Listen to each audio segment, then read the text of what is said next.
All right, guys, here we are, a little bit later than I wanted it to be, but I'm here to finally address this Alabama versus Tennessee game, the third Saturday in October rivalry game that so many of us like to have fun watching. It's going to be interesting because I finally got a whole look at Tennessee, and I also got to spy on Texas A&M a little bit too.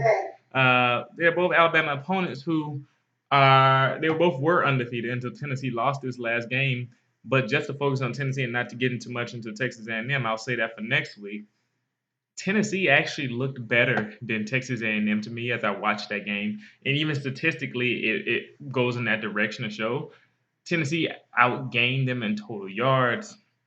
They had how many? 7 turnovers. That is absolutely crazy. How do you have 7 turnovers in one game and still almost win it in overtime? What I noticed is that Tennessee is saying, well, a lot of people are saying Tennessee is getting very lucky this year. They keep coming back. They won't die. But in reality, I believe that this is a great coaching job by Butch Jones, and people aren't giving them credit for what they've been able to accomplish this year because of that. So, as you would know from the last 2 years, um, Josh Dobbs and the Tennessee Volunteers haven't been able to finish games. They've gone up on Oklahoma, they've gone up on Florida, they've gone up on Georgia, and they would come back and lose these games.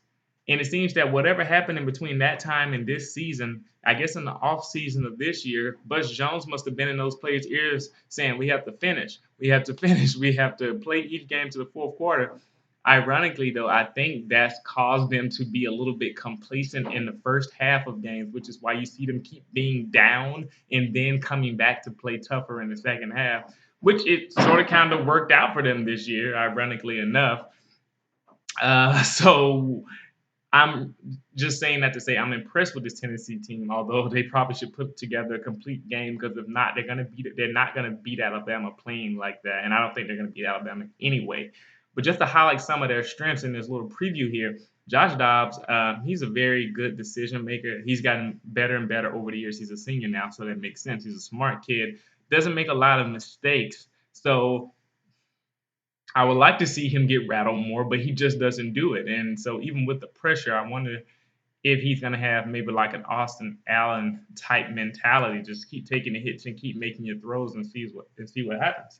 We'll see. But he definitely withstood the pressure of Miles Garrett, who is injured, by the way, and so it'll be interesting next week. And Deshaun Hall, who was whipping on that right tackle a lot. Tennessee's offensive line and their team as a whole is just falling apart due to attrition. Their starting corner Cameron Sutton is hurt. The starting center Weissman is hurt. One of their starting defensive tackles Danny O'Brien was hurt in the game and carried off in the stretch, and I believe he's been dismissed from the team. Tennessee is falling apart from a personnel standpoint, but they are still competitive. And it showed in the Texas A&M game they continued to play well, and argued that they played better when they lost some of those guys. They lost a starting defensive back, and they brought in a second string guy, Foreman, who got beaten pretty bad on the play, but then came back and made the cause to fumble on the running back to go out the back of the end zone, which allowed them to take the game to overtime. So Tennessee is a very resilient team, and they showed that against Alabama last year. It's a rivalry game, so they played us tough, and I expect them to play us tough this year.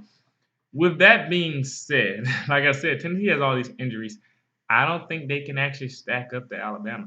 If watching Texas A&M's defensive line at times, because Tennessee's offensive line still looked good at times, ironically. I saw Josh Dobbs have some time to throw, but Deshaun Hall and Miles Garrett at times were putting a whipping on those Tennessee tackles. I know if they can do it with Alabama's defensive line, which I believe is better. Jonathan Allen and the linebackers Tim Williams and Ryan Anderson, I believe they will feast on that Tennessee offensive tackles in particular and will get the Josh Dobbs a lot, which even if he doesn't make mistakes, I do believe that he will be under constant pressure, which could lead to mistakes anyway, such as getting your hand hit while you're throwing the ball, leading to an interception, or I don't know if this will happen again, but more fumbles. They fumbled the ball a ridiculous amount. And so I believe that he will be under a lot of pressure. And not only will Joshua Dobbs be under a lot of pressure, but their running game, I believe, will not be able to sustain the success that they've had so far. Even though Alvin Kamara and Kelly and Jalen Hurts supposed to be back this week, and they do have and Joshua Dobbs can run as well. They Alabama has the best run defense in the nation, and so I don't think that they'll be able to run the ball, but it will be an interesting chess match to see how they will try to establish the run against Alabama to see if they will hold up there. Um, I'm not sure how much they want to run the ball with Joshua Dobbs or Reuben Foster coming in like a missile. Uh, it's going to be interesting. Someone asked me about Josh Malone's impact as well. So Tennessee has some pretty good wide receivers, Josh Malone, Juwan Jennings, and they didn't rack up a lot of stats on the game, but it did have an impact, made some timely catches, and were able to get down the field when they needed to and catch some slant routes and make some yards after the catch. Um, they can be a factor in this game because teams do like to challenge Alabama in the secondary, and that's because Alabama does play a lot of tight man-to-man coverage and forces you to throw the ball down the field with perfect throws, which is what teams have tried to do, and some teams have had success because their quarterback has played pretty well. And so I'm going to see if they trust Joshua Dobbs to throw the ball deep to Josh Malone, who more than likely will be covered by Marlon Humphrey, who, although at times this year has had people catch the ball on him, he has always been there and has been in the receiver's hip and has been on the receiver covering them in the process and has been trying to make plays on the ball. So it's going to be a risk for them. I believe Alabama's secondary, especially our cornerbacks, Alabama's cornerbacks are much better than Texas A&M. So I don't see Tennessee having as much success throwing the ball. So it is going to be fun because Alabama's secondary is better than Texas A&M, and we guard the run much better than Texas A&M. So Tennessee is going to have to figure out how they're going to move the ball. And on defense, Tennessee is kind of hard to get a feel on them because I want to say that because they lost so many players that they won't be able to play as well.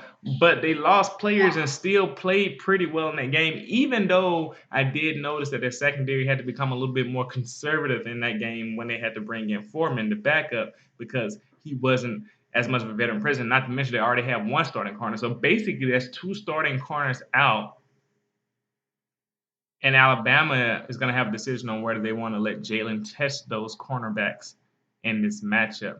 That's the preview of this game. I'll try to get into a little bit more of the X factors and things that'll impact the game in a prediction video, hopefully tomorrow, and if not, on Saturday. Thanks for listening, guys.